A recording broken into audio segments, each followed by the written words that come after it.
Hi friends, welcome back to our channel. இன்னைக்கு நம்ம channel என்ன பார்க்க போகிறோம், டின்னருக்கு நான் பன்னீர் பிரியாணி தான் செஞ்சேன். அதுக்கு பன்னீரை வந்து இந்த மாதிரி கட் பண்ணி மிளகாத்தூள், அப்புறம் கரம் மசாலா, உப்பு போட்டு லைட்டாக எண்ணெயில் வந்து நம்ம ஃப்ரை பண்ணி எடுத்துக்கலாம். பன்னீரை க்யூபாக கட் பண்ணிவிட்டு, அதுக்கப்புறம் நம்ம பாஸ்மதி ரைஸ் வந்து ஒரு டம்ளர் ஊற வச்சுருக்கேன். அதே நம்ம பன்னீர் ஃப்ரை பண்ண பார்த்த கடாயிலேயே கூட ஒரு ஸ்பூன் நெய் போட்டுக்கலாம். ஆல்ரெடி எண்ணெய் இருக்குது. இதுலேயே நம்ம கட் பண்ணி வச்சுருக்க வெங்காயத்தை வந்து போட்டுக்கலாம். ஸ்பைசஸ் போட்டுக்கலாம், பிரியாணிக்கு தேவையான ஸ்பைசஸ்லாம். அதே மாதிரி பச்சை மிளகா வந்து நான் இன்னைக்கு ஒன்றே தான் போட்டிருக்கேன். காரம் வந்து உங்களுக்கு ஏற்ற மாதிரி கூட குறைச்சி போட்டுக்கலாம் ஃப்ரெண்ட்ஸ். பன்னீர் நம்ம ஆல்ரெடி ஃப்ரை பண்ணி வச்சுருக்கோம், அதனால் அதை லாஸ்ட்டாக போட்டால் போதும். இந்த வெங்காயம் வதங்கட்டும் நல்லா. இப்போ ஒரு பச்சை மிளகா மட்டும் நான் கீரி போட்டுக்கிறேன். அப்புறம் நம்ம இஞ்சி பூண்டு பேஸ்ட்டு போடணும்.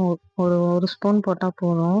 என்னப்பா, நான் வந்து பன்னீர் கூட இன்றைக்கி பட்டாணியும் சேர்க்க போகிறேன். கொஞ்சமாக பச்சை பட்டாணி இருக்குது, அதையும் சேர்க்க போகிறேன். உங்களுக்கு கூட வேறு எதாவது வேணுன்னா கூட காலிஃப்ளவர் வேணால் கூட போட்டுக்கலாம். ஆனால் இது பன்னீர் பிரியாணின்றதால நான் வெறும் பன்னீர் மட்டும் சேர்க்குறேன்.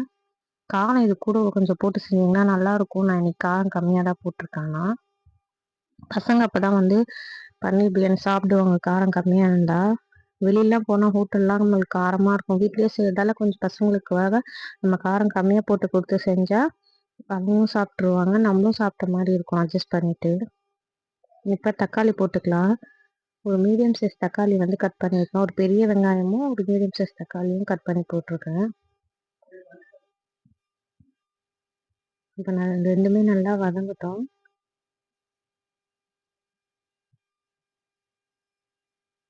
இது கூடயே நம்ம ரெட் சில்லி பவுடர், அப்புறம் பிரியாணி மசாலா போடணும். இது வேணால் போட்டுக்கலாம், நம்ம தனியாத்தூள். நான் இன்னைக்கு போடல. இஞ்சி பூண்டு பேஸ்ட் போட்டிருக்கேன் பாருங்கள். நல்லா வதங்கட்டும். இஞ்சி பூண்டு பேஸ்ட்டோட பச்சை வாசனை போகணும். கொஞ்சம் லைட்டாக கோல்டு பிடிச்சிருக்கு ஃப்ரெண்ட்ஸ், அதனால தான் த்ரோட் இப்படி இருக்குது. இப்போ நல்லா பேஸ்ட் வந்து அந்த ரா ஸ்மெல் போனதுக்கப்புறம் நம்ம வந்து காரத்துக்கு தேவையான ரெட் சில்லி பவுடர், பிரியாணி மசாலாலாம் போட்டுக்கலாம். நான் வந்து பட்டாணி கொஞ்சமாக எடுத்துருக்கேன் இன்றைக்கி, அது போட்டுக்கிறேன். இது போடுறது வந்து நான் நார்மல் பட்டாணி, பச்சை பட்டாணி இப்போல. அது இந்த பட்டாணி யூஸ் பண்ணுறாருன்னா நைட்டு ஊற வச்சு வச்சுருக்கணும். போட்டுட்டு நம்ம காரத்துக்கு ரெட் சில்லி போடுற ஒரு ஸ்பூன், வந்து 1/4 ஸ்பூன் தான் போடுறேன். கூடவே பிரியாணி மசாலா போட்டுக்கணும். போட்டுட்டு இதெல்லாம் ஃப்ரை பண்ணதும் நம்ம வந்து பாஸ்மதி ரைஸ்க்கு குக்கரில் 2 டம்ளர் தண்ணி, அரிசி 1 டம்ளர் அரிசிக்கு 2 டம்ளர் தண்ணி ஊற்றிருக்கேன். 1.5 டம்ளர் தண்ணி வச்சுக்கலாம் ஃப்ரெண்ட்ஸ். ஏன்னா வெறும் பன்னீர் பிரியாணி தானே, அப்போ தான் உதிரி உதிரியாக வரும். ஆனால் நான் இன்றைக்கி கொஞ்சம் மெத்துன்னு செய்கிறேன், பசங்க சாப்பிட்ணுன்றதுக்காக. அதனால 2 டம்ளர் தண்ணி ஊற்றிருக்கேன். குக்கரில் அந்த சாப்பாடு, 2 டம்ளர் தண்ணி, அப்புறம் நம்ம இது வதக்கி வச்சுருக்கோம்ல, இது இந்த மசாலாஸ் இதுவும் சேர்த்து ஒன்றா குக்கரில் ஏற்றணும் ஃப்ரெண்ட்ஸ்.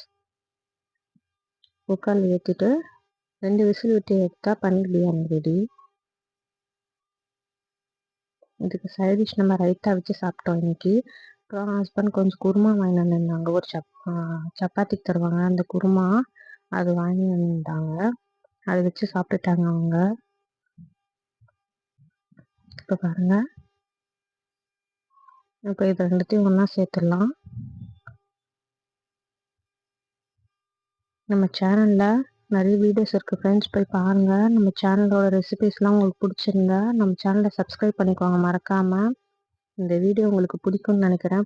பிடிச்சிருந்தா இந்த வீடியோக்கு ஒரு லைக் போட்டுக்கோங்க. கூடவே சைடில் இருக்க பெல் பட்டனையும் கிளிக் பண்ணிக்கோங்க. அப்போ தான் நம்ம போடுற வீடியோஸ்லாம் உங்களுக்கு உடனே நோட்டிஃபிகேஷன் காட்டும். இப்போ எல்லாத்தையும் ஒன்றா சேர்த்துட்டு 2 டம்ளர் தண்ணி ஊற்றிக்கலாம்.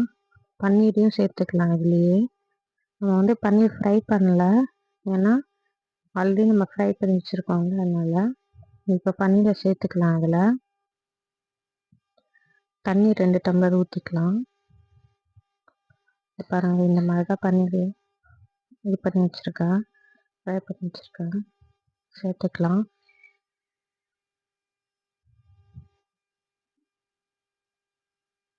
அப்புறம் எல்லாத்தையும் ஒன்றா சேர்த்துட்டு 2 டம்ளர் தண்ணி ஊற்றிட்டு சிம்பிளாக இருக்கும் ஃப்ரெண்ட்ஸ். டக்குன்னு பசங்களுக்கு ஸ்கூல் கூட செஞ்சு கொடுத்து அனுப்பிச்சிடலாம். ட்ரை பண்ணி பாருங்கள் மறக்காமல் உங்கள் வீட்டில். இப்போ ரைட்டாக்கு வந்து நான் வெங்காயம் கட் பண்ணிக்கிறேன். நீட் வாக்கில் கட் பண்ணிக்கிறேன். குட்டி குட்டியாக கட் பண்ணலாம், நீட்டாக கட் பண்ணலாம், நம்மளுக்கு வந்து மெலிசாக வரும், நல்லா வரும். அதனால் ரைட்டாக்கு கட் பண்ணிக்கிறேன் வெங்காயம். இப்போ நான் குக்கரில் ப்ரெஷர் போட்டேன் ஃப்ரெண்ட்ஸ். தண்ணி கொதி வந்துடுச்சு, அதனால மூடி போட்டு 2 விசில் விட்டு எடுத்துடலாம்.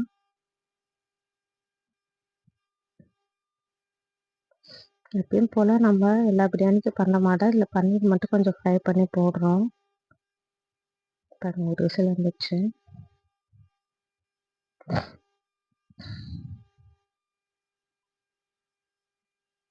உங்கள் வீட்டில் என்ன டின்னர்னு மறக்காமல் கமெண்ட் பண்ணுங்கள் ஃப்ரெண்ட்ஸ். என்னென்னலாம் நீங்கள் பண்ணுவீங்கன்ட்டு டின்னருக்கு கமெண்ட் பண்ணுங்கள். நான் வந்து மாவு இருக்கிற அன்றைக்கி தோசை ஊற்றிப்பேன், மாவு இல்லாத அன்றைக்கி வேறு எதாவது பண்ணுவேன் ஃப்ரெண்ட்ஸ். பொங்கல், பிரிஞ்சி, பிரியாணி, அப்புறம் கோதுமை தோசை, அந்த மாதிரி ஏதாச்சும் பண்ணுவேன். உங்கள் வீட்டில் என்னெல்லாம் டின்னரில் சாப்பிடுவீங்கன்னு சொல்லுங்கள். பாருங்கள், பிரியாணி ரெடி ஆகிடுச்சு. இப்போ சூப்பராக உதிரி உதிரியாக வந்திருக்கு பாருங்கள். இப்போ நம்ம கலரி விட்டுலாம், மசாலாலாம் ஒன்றும் சேர்ந்துருக்காது, அடியில் இருந்திருக்கும். அதனால நம்ம கலரி விட்டுறேன். அப்போ சர்வ் பண்ணலாம், சூப்பராக இருக்கும். மறக்காமல் ட்ரை பண்ணி பாருங்கள். இந்த வீடியோ பிடிச்சிருந்தா இந்த வீடியோக்கு ஒரு லைக் போட்டுக்கோங்க. உங்கள் வீடியோவை உங்கள் ஃப்ரெண்ட்ஸ் அண்ட் ஃபேமிலிஸ்க்கு தேவைப்பட்டதுன்னா ஷேர் பண்ணிக்கோங்க. உடனே நம்ம சேனலை சப்ஸ்கிரைப் பண்ணிக்கோங்க ஃப்ரெண்ட்ஸ். பாருங்கள், ரெடி ஆகிடுச்சு. இப்போ தட்டில் சர்வ் பண்ணிடலாம். பாருங்கள், தட்டில் சர்வ் பண்ணிட்டேன். கொஞ்சமாக ரைட்டாக கொட்டிடுச்சு, எடுத்து போடும்போது. கமெண்ட் பண்ணுங்க ஃப்ரெண்ட்ஸ், மறக்காமல் எப்படி வந்துருக்கு பார்த்து. நான் எதாவது தப்பு பண்ணியிருந்தா அதையும் மென்ஷன் பண்ணுங்க. அவ்வளோதான் ஃப்ரெண்ட்ஸ், இதோட நம்ம வேற ஒரு வீடியோவில் பார்க்கலாம். நம்ம அவளோட ஷார்ட் வீடியோஸ் போய் பாருங்கள். உங்களுக்கு பிடிச்சிருந்துச்சுன்னா அதையும் கமெண்ட் பாக்ஸில் சொல்லுங்கள். வேறு ஏதாவது சஜஷன் இருந்தாலும் கமெண்ட் பாக்ஸில் சொல்லுங்கள். இப்போ ஃப்ரெண்ட்ஸ், நைட்டில் எப்போவுமே எல்லாருமே ஒன்றா உட்காந்து தான் சாப்பிடுவோம். உங்கள் வீட்டில் எப்படி சாப்பிடுவீங்கன்னு சொல்லுங்கள். ஏன்னா ஒரு நாளைக்கு ஒரு வேலையாவது நம்ம ஒன்றா உட்காந்து சாப்பிட்டோன்னா தான் வீட்டில் ஒரு ஹாப்பினஸ் கிடைக்கும். இது கண்டிப்பாக ஃபாலோ பண்ணுங்கள் ஃப்ரெண்ட்ஸ். பாய் ஃப்ரெண்ட்ஸ், வேறு வீடியோவில் பார்க்கலாம்.